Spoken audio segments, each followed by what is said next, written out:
কুমিল্লায় যুবদল নেতার মৃত্যুতে নির্যাতনের অভিযোগ তুলেছেন বিএনপির সিনিয়র যুগ্ম মহাসচিব রুহুল কবির রিজভী। এই ঘটনায় উদ্বেগও জানান তিনি। অন্তর্বর্তী সরকারের আমলে এমন ঘটনা দুঃখজনক বলেও মন্তব্য করেন রিজভী।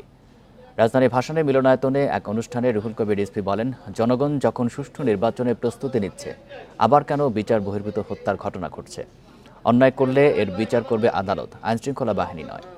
এ সময় তিনি বলেন, প্রতিটি মন্ত্রণালয়ে যদি বৈষম্য বিরোধী ছাত্র আন্দোলন একটা করে কমিটি দেয় তা ভালো হবে না, রাষ্ট্র এলোমেলো হয়ে যাবে। এটা হলে ব্যবসায়ীরা তাদের পেছনে টাকার বস্তা নিয়ে ছুটবে। ছাত্রদের কাজ তাদের ক্যাম্পাসের নিরাপত্তা নিশ্চিত করা। রিজভী আরও বলেন, শেখ হাসিনার মাধ্যমে ভারত তাদের এজেন্ডা বাস্তবায়ন করেছে। এখন সেটা হচ্ছে না বলে বাংলাদেশের মানুষের বিরুদ্ধে, সেনাবাহিনীর বিরুদ্ধে অপতৎপরতা চালাচ্ছে ভারত।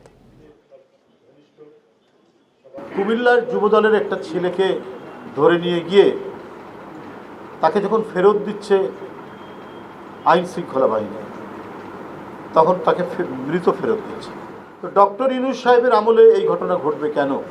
তার সময় যদি শেখ হাসিনার সরকারের বিভিন্ন দুষ্কর্ম এবং অত্যাচারের পুনরাবৃত্তি হয়, তাহলে তো হোঁচট খাবে জনগণ।